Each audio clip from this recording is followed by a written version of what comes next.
The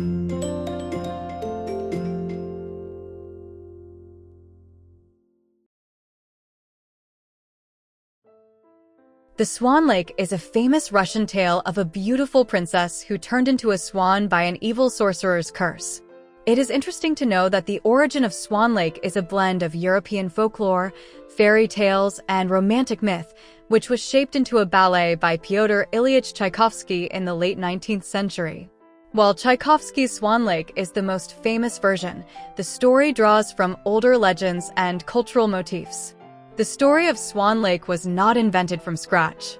It draws on Slavic and Germanic myths, particularly tales involving women transformed into birds or animals through curses or enchantments.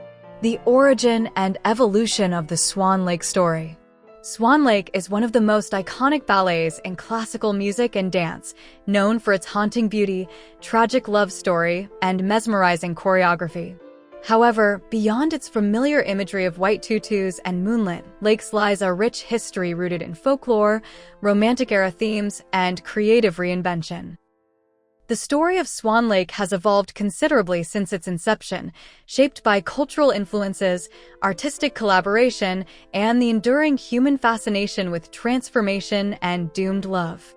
In this video, we want to take a look at some famous versions of the story, especially the one which has inspired Pyotr Ilyich Tchaikovsky, the Russian composer, to make the ballet of Swan Lake. Long ago, Baron von Rothbart was not merely a nobleman, but a master of the forbidden arts. He had been cast out of his homeland for practicing magic that twisted the will of others. His greatest hatred was for women who betrayed love, because when he was young, a princess had promised him her hand, but she betrayed him and married another person. In his bitterness, Rothbart fashioned a curse. Any woman who proved unfaithful or who rejected a true heart would be doomed to take the form of a swan by day. Only at night, under the pale moon, she would regain her human shape to remember what she had lost. The lake that became their prison was made from their own tears, and Rothbart made his lair in its dark woods, ruling over the enchanted maidens like a cruel king. Among those caught in his magic was Odette, the most beautiful of all the maidens. Her story varies in whispers. Some versions say she spurned Rothbart's love, others say that she was accused of betraying a vow she never broke. Whatever the truth, Rothbart's magic struck her, and she became the Swan Queen with white feathers in the sun, but a sorrowful woman beneath the moonlight. Her companions were other cursed women, some guilty, some innocent, but all bound to the same fate. The curse could be broken only if a man swore eternal fidelity to her and never once broke that vow. Because if he did, the magic would grow unbreakable. Prince Siegfried, a young nobleman on the eve of choosing a bride, went hunting one twilight. He followed a flock of swans to the lakeshore. As night fell, before his astonished eyes, the swans shed their feathers and became women. At their center stood Odette. She told Prince Siegfried her story of Rothbart's curse, of the false accusation of unfaithfulness, of the moonlit hours when she could walk as a human. Moved by her innocence and beauty, Siegfried swore to love her forever and to free her from the sorcerer's power. Rothbart, watching from the shadows, realized the danger. True love might shatter his spell. He devised a cruel deception. He had a daughter, or, in some tellings, he conjured one from magic, named Odile, as beautiful as Odette, but dark as night where Odette was light as dawn. At the royal ball where Siegfried had to choose a bride, Rothbart sent Odile in Odette's likeness. Siegfried, believing she was Odette, pledged his eternal love to her before the court. The moment he swore, Rothbart revealed the truth and the vow was broken. Odette's fate was sealed. The sorcerer's laughter echoed through the great hall like a curse renewed. Siegfried rushed back to the lake, finding Odette in despair. There are different endings for the story. In the tragic versions, she tells him the vow is broken and nothing can save her now. Rothbart arrives, gloating, his magic stronger than ever. In another tragic version, knowing they cannot live apart and that Rothbart's power cannot be undone, Odette throws herself into the lake. Siegfried follows. In rage, Rothbart's magic collapses, killing him, but the lovers are united only in death. In another version, which is more romantic, Siegfried battles Rothbart, striking at the sorcerer's talisman or his black wing, symbols of his power. Rothbart falls, and the curse is lifted. The Swan Maidens are freed, and Odette becomes fully human. Whether in sorrow or triumph, Rothbart's end comes the same way.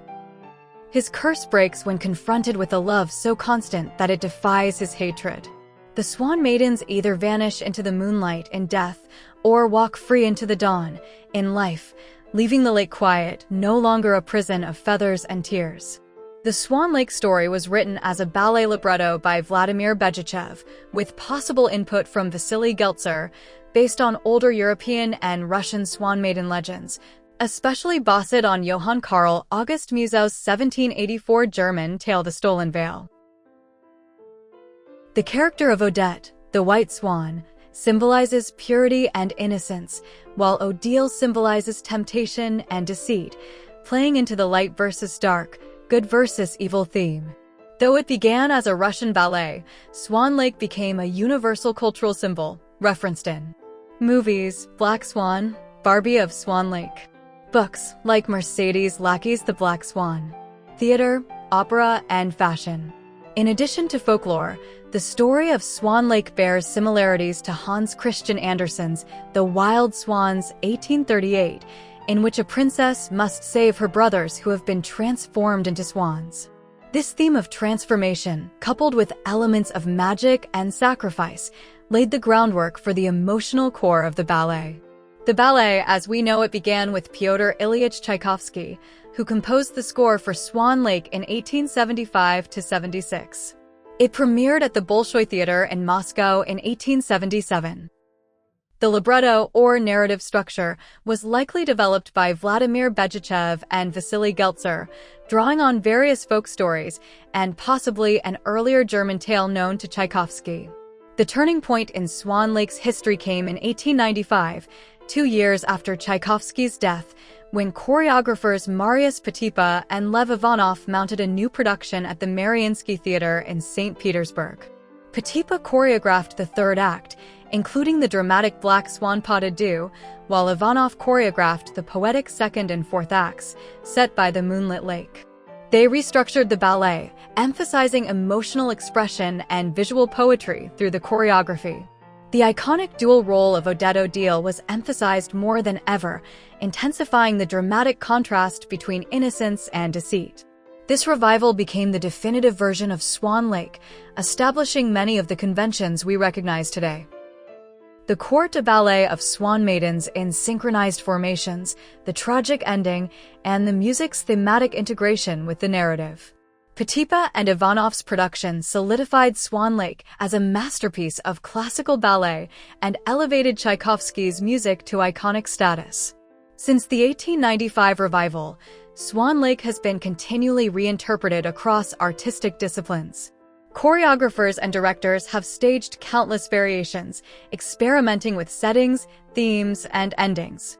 Notable adaptations include Matthew Bourne's All-Male Swan Lake, 1995, which reimagined the ballet in a contemporary, psychological context, and various film adaptations that draw on its themes of identity, duality, and madness. In contemporary culture, Swan Lake has inspired films, such as Darren Aronofsky's Black Swan, 2010, books, like Mercedes Lackey's The Black Swan, fashion, as seen in haute couture runway shows and music videos. Pop culture references often play with the dichotomy of Odette and Odile, the white and black swans, as metaphors for internal conflict, self-doubt, and dual identity. The ballet has also become a vehicle for national identity and artistic innovation in countries like Russia, France, the United States, and Japan. Ballet companies around the world reinterpret Swan Lake to reflect local aesthetics, traditions, and social issues, demonstrating its adaptability and global appeal. The story of Swan Lake is not static, it is a living, evolving myth. Rooted in ancient folklore and elevated by Tchaikovsky's genius, it has been reshaped by artists for nearly 150 years. From a failed premiere to a global cultural phenomenon, Swan Lake endures because it speaks to something deeply human: the longing for transformation, the pain of betrayal, and the hope for redemption. Its journey from myth to masterpiece underscores the power of storytelling to transcend time and tradition. As long as there are artists to reimagine it and audiences to be moved by it, Swan Lake will continue to soar. Have you watched the Swan Lake Ballet? What about the Black Swan movie? If your answer is yes, let us know your opinion. Thank you for watching.